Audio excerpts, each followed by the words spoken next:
All right, Julien Laurens, since our last show, PSG beaten in the cup at Marseille. Ouch. Yeah. And then in the league this weekend, beaten by Monaco, with reports in L'Equipe of arguments between players on field and then between some players and the manager in the dressing room. And now they've got Bayern Munich turning up at the Parc des Princes. What's going on, Jules? Yeah, it's not good, James, that's for sure. On the pitch, to start with, you're right, 2 defeats in a row, and it's 2 deserved defeats as well. So sometimes you can play well and you can have loads of chances, but somehow you still lose. That can happen in football.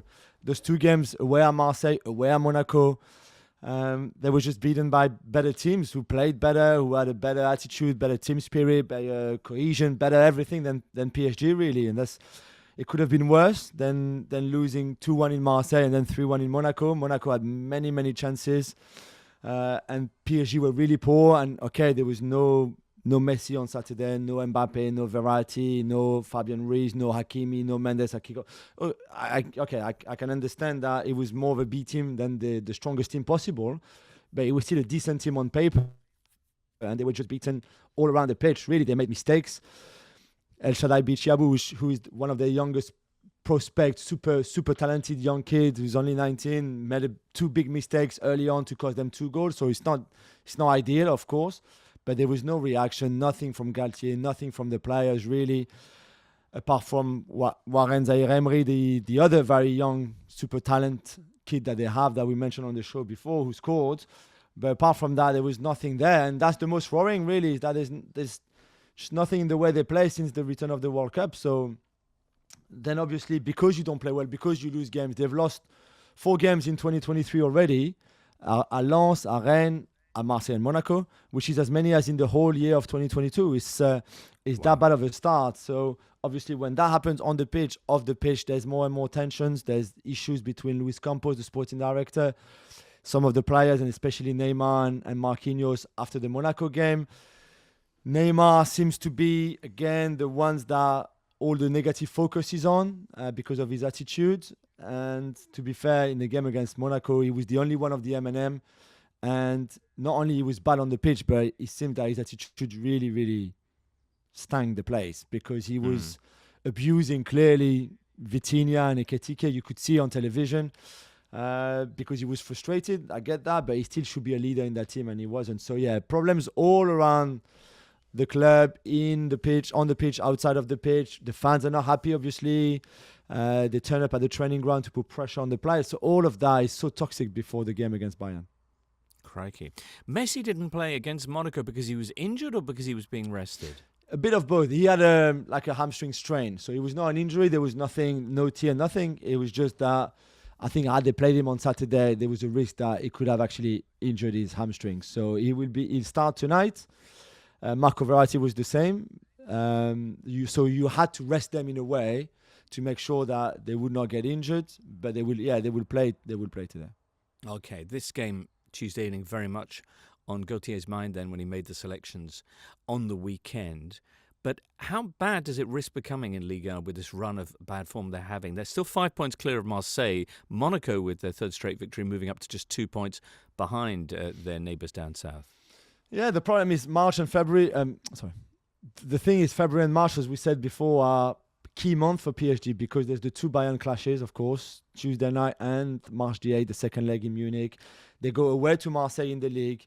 They will be at home to Lille, and Paulo Fonseca, who've been playing really, really well lately, who have positive momentum. So it's really tricky games for PSG, and in the form that they are, unless they turn things around today. And I think the hope in Paris is that today is Tuesday night is a turning point. There's something clicks, and finally they get back a bit to what they were before the World Cup at times, because it was not perfect, far from it before the World Cup either, but at least the results were there, and at times the performances too. And then if you turn it on tonight and then things change a bit, Mbappe comes back and he will be on the bench tonight, and everybody kind of start to be fully fit and playing for each other and all of that, a cohesion that hasn't been there in 2023, then they could be okay. But 5 points ahead of Marseille, 7 ahead of Monaco is nothing in the form that they are now. So that could even diminish quickly. And if you get knocked out by Bayern, which is also very possible, then suddenly the season's turns into a nightmare. And then I don't know what will happen to Galtier, to Campos. That will have an impact on the future of Messi, Neymar, and Mbappe for sure as well. So it would be something else. Key game. What's the big hope for PSG? Is it that the way Bayern play will give the likes of Messi and well, more Mbappe, I guess, with his pace, and Neymar the chance to kind of break behind and catch the Bavarians out? Or is it more just about individual moments of brilliance? It will have to be individual moment of brilliance, because Mbappe will be on. I mean, I think he will be on the bench. He wants to start. He's pushing to start. I don't think they will risk him and start him, which will be a risk. The problem is if he's not there, I don't know who can make those runs in behind and take advantage of the fact that Bayern will play with a high defensive line, which they do home and away, regardless of who they face. The only way you could exploit that space is if you play with wing backs, so with a back three, and then you'll have Nuno Mendes on one side and Hakimi on the other side, and they will be the one who run in behind, and Messi and Neymar will ask the ball into feet, for example. The thing is, if you play a back three, as we saw the weekend for Werder Bremen against Bayern, then I think Bayern will destroy you. So it's like, you know, what you pick, what you go for tactically. I just don't think Galtier has much of a clue right now. To be fair, he looks pretty lost to me. And Mbappe not being able to start is a huge blow, because I think had he been fit and ready, then Bayern would fear this team far more, and especially all that space that he can run into. Now it's a very different game. But Neymar had his best PSG game, really, one of the best, 2 years ago when they faced Bayern, home and away, especially the home leg, where he was outstanding. So he's capable of having an amazing game and almost winning it for PSG on his own. Same with Messi.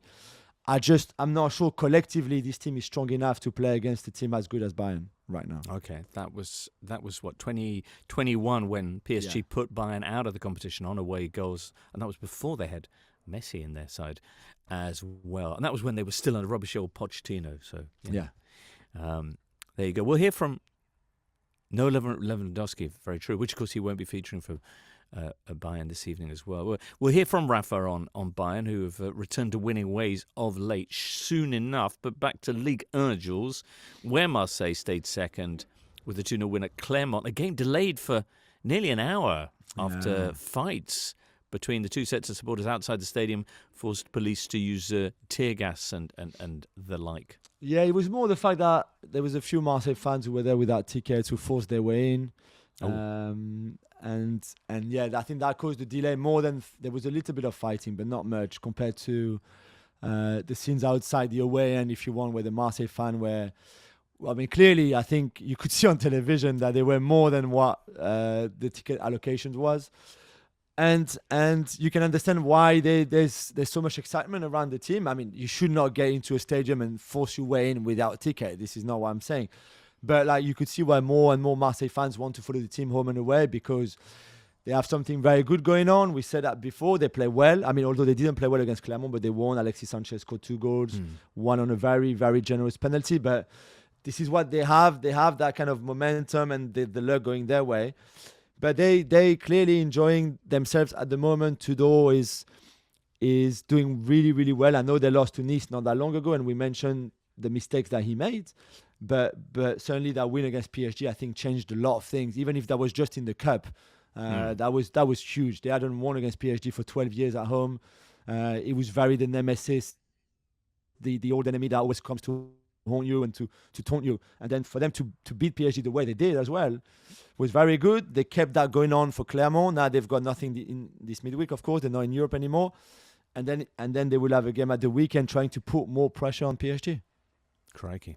The Totally Football Show podcast is available 3 times a week, bringing you all the football news you could reasonably be expected to care about. We've got views, we've got stats, we've got analysis, we've got some of the best football writers around, and the whole thing is absolutely free. So have a listen on Spotify or Apple Podcasts or all the usual places by clicking on the link below.